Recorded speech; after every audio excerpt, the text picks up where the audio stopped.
I love conventions. Comic-Cons, anime cons, gaming cons, all kinds of conventions. And if you've ever been to a con before, you've probably seen the Artist Alley, a place where artists of all types can set up a booth and peddle their wares for the weekend. Lots of artists love vending at artist alleys, myself included. I started doing artist alley booths regularly a few years ago, and it's been a great way to bolster my income and get my work in front of new audiences. Now, conventions definitely aren't easy. They're stressful, can be pretty expensive depending on how far you travel for shows and how often you do them, and getting in and actually making a profit takes a lot of effort and strategy, along with a heaping helping of luck. So it's natural that folks wanting to start doing conventions might be a little bit intimidated. So I've compiled a list of a bunch of my best advice, and I'm cramming it all into this video. I've divided it up into chapters, so feel free to skip around, take notes, etc. Also, this is just part 1. I had so many tips I ended up making a second video, so keep an eye out for that one later on. Lastly, before we dive in, let's do Hey Star, what you drawing? I have a monthly Patreon mail club for my webcomic cast-off, and I'll be showing the time-lapses for a few months worth of stickers and prints in the background. Some of these are still available as I put extras on my online shop, so a link for that is down below. But with that out of the way, let's talk Artist Alley. So, if you want to sell at a convention, you gotta actually get into one first. So let's start with applying for artist alleys. When you're first getting started, small shows are your friend. Depending on your area, there's probably mini-cons run by your local library, small one-day conventions, art fairs and markets, all that kind of stuff. Small shows are a great low-stakes way to dip your toes into Artist Alley without breaking the bank, so I highly recommend them as a starting point. Googling My City Art Market, My City Convention, etc. can help you locate stuff in your area. If there are specific events you want to try getting into, I recommend joining that event's mailing list. This will usually let you know when applications open. There's a few types of applications, but the 3 that are most common are first come, first serve, lottery, and jury.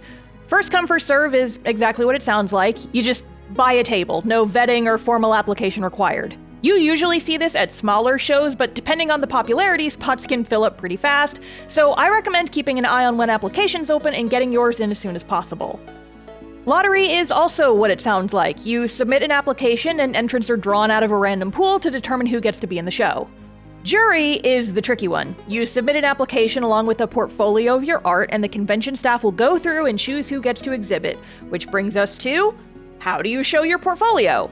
I don't recommend just showing your social media feed like on Instagram or Tumblr or something. I always recommend making a website. Card is free and very easy to use, and it's what I use for my convention portfolio. There's other sites that provide similar services, but that's the one that I use. I'll leave a link to mine in the description as an example.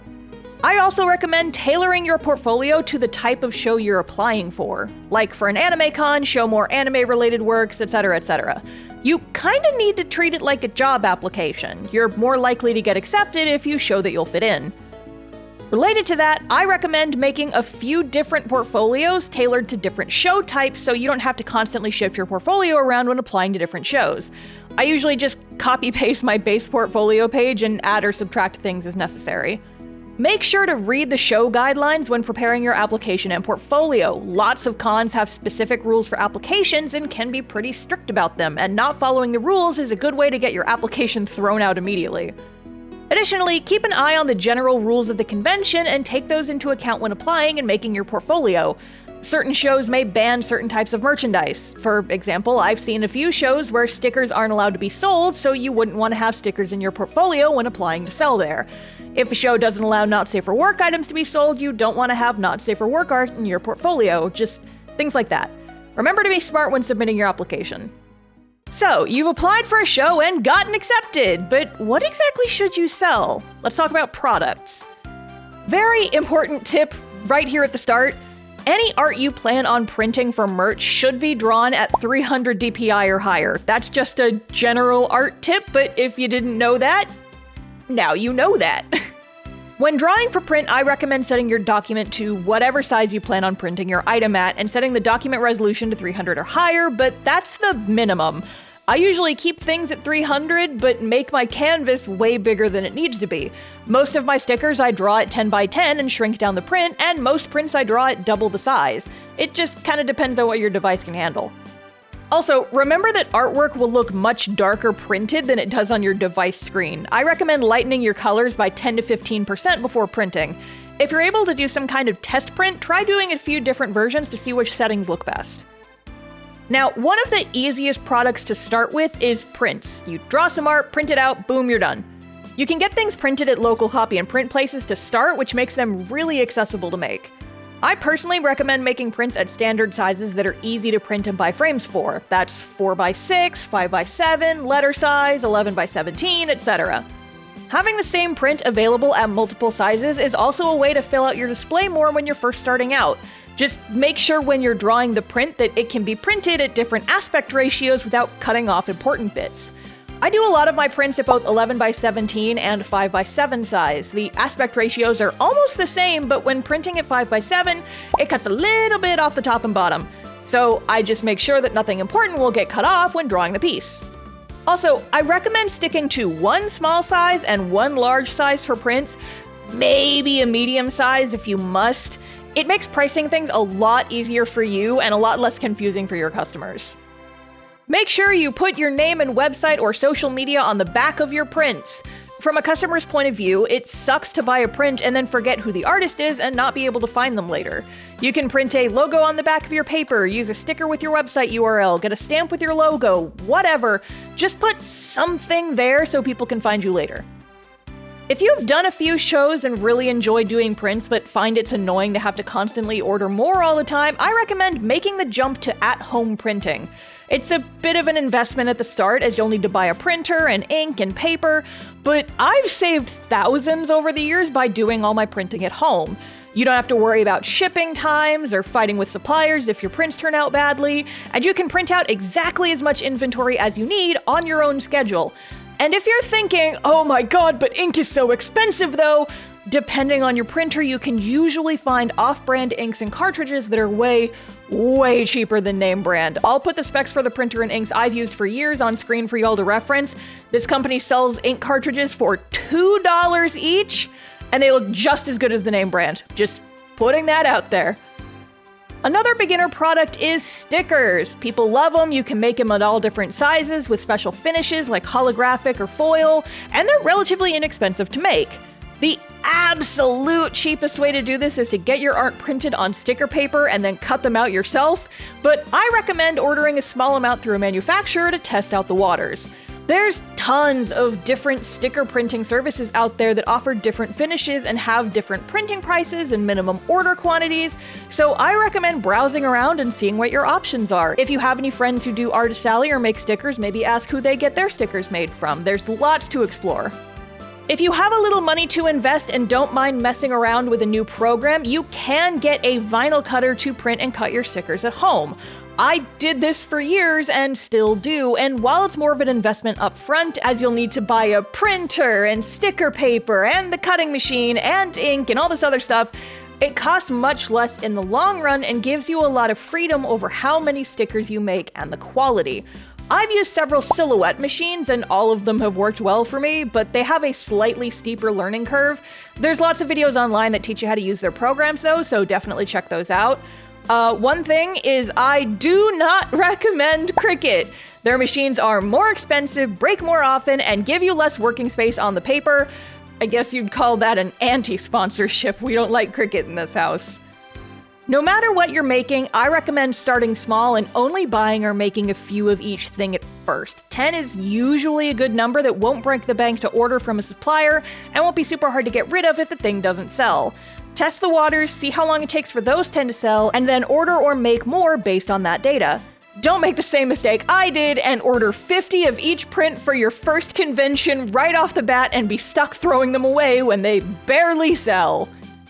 Additionally, when you're first starting out, try to stick to products you can get made domestically. Some products like pins, keychains, and standees can only be made in places like China, and the language barrier and international shipping can be a big hurdle for folks who are just starting out. Start with easy stuff and work your way up. Now, when deciding what to make and sell, the question always comes up, is fan art allowed? And the answer to this question is complicated. Technically, trademark and copyright means that selling fan works of characters you don't own is illegal. But a lot of companies or developers are okay with people making and selling fan art under certain conditions, i.e. as long as you're not mass-producing products to the point you compete with their own sales, or if you're open about them being fan works, etc. Meanwhile, some companies can be stricter, not allowing the sales of fan art at all, and some can be very litigious and will come after you for damages if they find out you're essentially selling bootleg merch. Disney is one that comes to mind. So if you're thinking about selling fan art, try and find that property's fan merch policy and respect it. The last thing you want to do is piss off the people making the stuff you're making fan art of. That said, most Artist Alley folks sell fan art, and a big question is usually, what series should I do fan art for? While you can generally do okay sticking to popular fandoms, I recommend sticking to series you're actually a fan of. Don't draw art for a series just because it's popular. It's hard to explain, but it generally reflects in your art if you aren't actually interested in the thing you're drawing, and customers can tell if your heart isn't in it. While it can be a long shot, I actually encourage folks to make fan art for their favorite niche fandoms.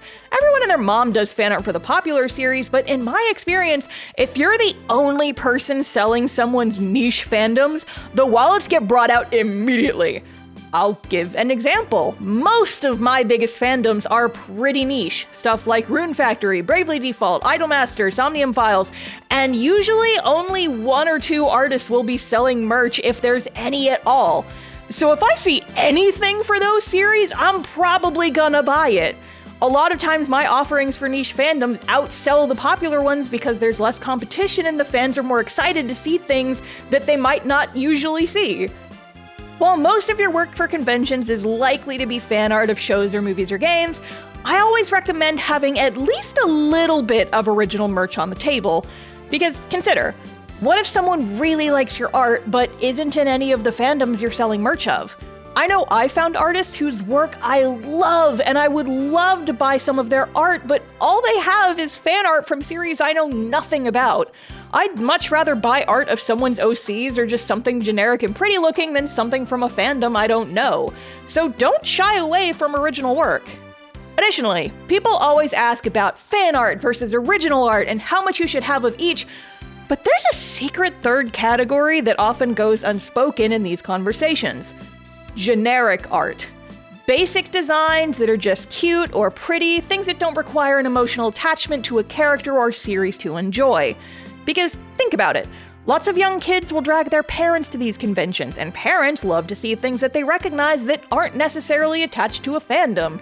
As an example, I see lots of vendors selling things with just, cats. I bought so many sticker sheets of just people's cute cats because I like to use them for journaling. I have a series of Zodiac-themed Suncatcher stickers, and they're big hits with moms and folks who are on the more normie side. Don't shy away from just doing some cute stuff, it's fun. Now, if you want to offer something custom, at-con commissions are a great way to let people get something tailored specifically to them. My advice, though, would be to only take one commission at a time, use a medium you're comfortable working with and can easily take on the go, and keep them relatively simple. It can be difficult juggling commissions and customers, so unless you have a helper, your time to draw might be limited, making commissions more difficult. I stopped taking commissions at con just because it got too stressful. But if it's something you're interested in, then I say go for it. One piece of advice I have for con commissions is to print out a commission form for customers to fill out. Include info like their name, a way to contact them, space for them to write the specifics of what they want, and maybe even terms and conditions at the bottom, i.e. how long it should take you to finish, what the protocol is if their commission doesn't get picked up before the con is over, stuff like that. That said, paper forms are easy to lose, so you should take a photo of the completed commission form and make your customer take a picture of it as well so they have a reference they can take with them. If you ever find yourself with an overstock of inventory, B-grade product you don't want to sell at full price, or just want to retire some items, blind bags are a great way to get them moving. I've done mystery bags of B-grade prints with minor defects, with 3 random prints at a very steep discount, and I've done the same with stickers and acrylic charms. It lets people get cool stuff for cheap and helps move product that might take longer to sell. I bring mystery bags to most conventions and almost always sell out by the end of the weekend. If you want to fully utilize conventions as marketing opportunities, I recommend having some sort of freebie at your table, whether it's something people can just pick up and take, or customers getting something free with purchase.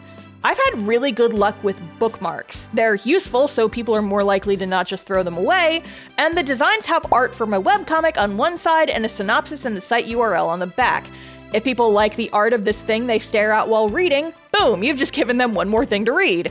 You can also do small stickers if you can get them made cheaply, or badge ribbons, which are pretty popular at conventions. Folks like to get ribbons to stick to their badges, and some people like to compete and see how long they can make their ribbon chains. I've only done ribbons at a handful of cons, but I've had people see them and immediately ask how they can get one, which usually gives me an opening into some kind of sales pitch. If you do ribbons, I recommend giving people both a free and purchase option for how to get them. For example, I had ribbons that I gave away with purchases, as well as for free if they subscribe to my YouTube channel. This is a good policy for any kind of freebies, but I see this sort of thing with ribbons a lot. Our last note on products is what kind of inventory to bring. Just like how you'd tailor your application to the type of convention you're applying for, it's a good idea to focus on merch that aligns with the interests of the con attendees. As a quick example, I've made merch of VTubers before, and it performs much better at anime-specific conventions, and does terribly just about everywhere else. And my Dungeons & Dragons merch usually sells okay at anime cons, but does much better at more Western-focused comic and gaming conventions. So that's just something to keep in mind when applying and preparing for events. So, you've got your products made, but how do you show them off and entice people at events to buy them? Let's talk about your display. Your display at conventions is just as important as the items you're selling. It's what draws people to your table and highlights the art you spend so much time on. So, how do you make a good and enticing display? Firstly, it's good to note that your display will grow with time. You don't have to have a huge, immaculate setup when you're first starting out. Try to prioritize having a clean, tidy display that shows off your product. Worry about things like banners and custom-printed table runners once you have some experience under your belt. Early on, I recommend figuring out at least some very basic branding and keeping your display consistent. This sounds intimidating, but it doesn't need to be. I use a lot of bright, vibrant colors in my work, so my display does the same. Red is my favorite color, so most of my display is various shades of red and orange. Think about what colors would look nice with your work and go from there. If you need some ideas, definitely look at other people's displays. Walk around conventions and study their branding, colors, setup, what specifically draws you in, what's confusing, what turns you away, etc. If you can't get away from your table during a convention day, I recommend showing up a little early and walking around during setup time. Don't get in people's way or anything, but use the opportunity to study while it's less crowded. A lot of folks will post pictures of their displays online, so while it's not quite the same as seeing them in person, it'll still hopefully give you ideas for how to do your own booth. Look at hashtags for certain events on social media and save your favorites as a reference. Now, my most basic tip for displays is to think about your customer's eye level. Put best sellers at or just below the average person's line of sight so they'll be drawn to look there. If you have stuff that's targeted more towards kids, make it lower so they can see it better. I also put higher priced stuff higher up on my display and best sellers right at that sweet spot.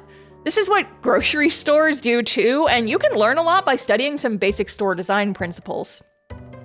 Additionally, verticality is good for visibility. Aisles can get crowded, and if people can't see your booth over the mobs of people, they're less likely to seek you out.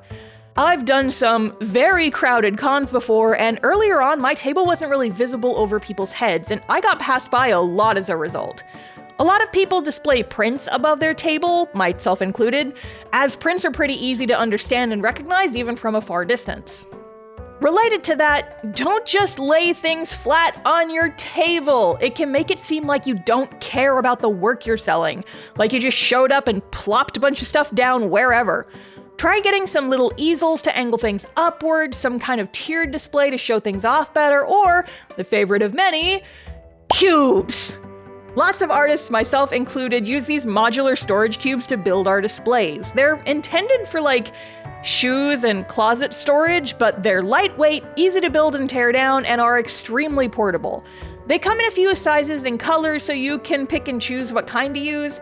As for where you get them, I got mine on Amazon a few years ago, but you can look up modular storage cubes and see what's available. A lot of people also use these wire grid cubes, but I kind of hate these personally. They're super heavy, obnoxious to travel with, and being see-through makes it hard to see anything that's displayed on them. Still, they may have their uses on your display. Just note that the cons outweigh the pros in my opinion. If anything in your booth requires zip ties, you can buy reusable Velcro ones to use instead of the single-use plastic ones. I use them all the time to make these angled pieces. Additionally, for your safety and your customers, I recommend attaching your display to your table in some way. I bought some of these little clamps at the hardware store and used them to clamp my cube display to the table, which means it won't get shifted around or knocked over during the convention. One thing I like to bring to every con is a mini whiteboard. It saved my butt on several occasions. I'll use one to write my socials if I run out of business cards. If I need to leave the table with a helper, I'll write down what time I'll be back. I'll use it to advertise any special or temporary sales. And I even use it if I have to go to the bathroom or something. Yay, whiteboard! To make things easier for your customers and yourself, I recommend labeling all the items on your display. For example, I assign a letter and number for all of my charms and pins and have matching labels in my storage containers. That way, when someone wants to buy something, they can just say the number and letter code and I go straight to where it is, rather than the customer stumbling through, can I get this purple one with the cat? And then you have to guess which one they're talking about, and it's awkward and it takes way longer. You can avoid this entirely, and I recommend it. I also recommend making your prices easily visible. Folks at conventions can be shy or awkward, and they might be too scared to ask for prices and will just walk away instead of buying something they wanted. Plus, conventions can be loud, making it hard to hear if they do ask. Either have a sign with all of your prices on it or put prices near where the items are displayed. Additionally, have your prices and bundles listed somewhere you can see them too. Trust me, your brain can get foggy after several hours doing customer service. I also like to label my merch, especially prints, with what fandom or series they're from, or if they're original works. Same idea as the pricing. People are awkward and might not want to ask if they're unsure if it's fandom or what's original. Making it easy to identify what's original and what's fandom related and what fandom things are from is very helpful for your potential customers. Now, this one's a little more advanced, but I love having a digital picture frame at my table. Since I have a webcomic, I set mine to cycle through pages every few seconds with a sign taped to the top that shows where you can read the comic. You could also show time lapses of your art process, videos of you drawing or crafting, etc. Having something moving on your display is a great way to attract people's attention.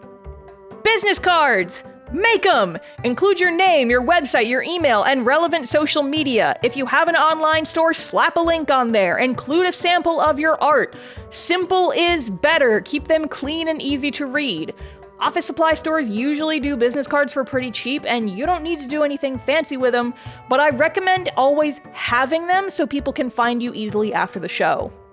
An alternative to making business cards is having a sign on your table that includes stuff like your socials, contact info, and website links. Some folks even put QR codes on their signs, but if you go this route, I recommend having the URL alongside any QR codes. Some people have old phones that don't do QR codes, some people are old and don't know how they work, and sometimes the internet at the convention center is bad and people can't get QR codes to work. Have a failsafe just in case. If you have a sign, encourage people to take pictures of it. Depending on the person, they may be more likely to pay attention to a photo in their phone's camera roll more than a business card they can easily lose. The best thing to do is have a few signs in different, easy-to-see places on your display and have business cards. That way folks can pick and choose which is easier for them. Lastly, don't be afraid to adjust your setup during an event. See what's catching people's eyes and see what people are glossing over. Is there too much on your display, making it really overwhelming? Is your signage confusing? If a certain item isn't selling well, would moving it to a different spot get more eyes on it? Often, if I notice something isn't getting a lot of attention, I'll get to the show early the next day and rearrange things before the hall opens, so don't be afraid to experiment with your setup. So, that's all the Artist Alley tips I have for today, but remember that I'll have a second part coming out in just a few weeks. I'll drop a link to that in the description once it goes live, but in the meantime, it's time for Star's Webcomic Corner, the part of the video where I talk about my favorite webcomics, boost my fellow creators, and give you guys something new and fun to read. So, let's get into it. After getting lost deep in the snowy wilderness, the young and rebellious skier Sonia finds herself a long way from home. Led astray by winter spirits and tormented by the frigid cold, she eventually finds sanctuary. an expansive palace surrendered to the elements, and its lone occupant, Kyra, a fire spirit just awaking from a long slumber. Kyra agrees to help Sonia get home, but as the two traverse the dilapidated palace gathering supplies and fixing up the abandoned rooms, the past continues to tug at her. What happened to this place, and how long was she asleep? Yet, as they both struggle with their current situation, their bond slowly grows, and ignites a spark that can withstand even the harshest of winters. Kochab is a fantasy romance comic I've had a fondness for a long time. With its beautiful storybook art and gorgeous depictions of both the frigid winter and the comfort of a warm fire, this is one that's an absolute joy to immerse yourself in and experience. Between the atmosphere, the enchanting soft magic system, and the charming interactions between the leads, this is definitely a good comic to read while snuggled up under a blanket. I reread it recently before writing this review, curled up under an electric blanket with my kitties, and I firmly believe that this is how it was meant to be read. If you need a cozy read to accent a cozy winter evening, this is one I'll gladly recommend, especially because it's finished. You can sit and read the entire story in one sitting if you choose. If you'd like to check out the comic for yourself, you can do so at kochabcomic.com. That link is down in the description, so go check it out. And that'll be all for this one. Thanks so much for watching, and I hope you learned something. The second video will be out soon, and we'll have even more Artist Alley tips going into things like pricing, packing and travel, doing customer service, and all that good stuff.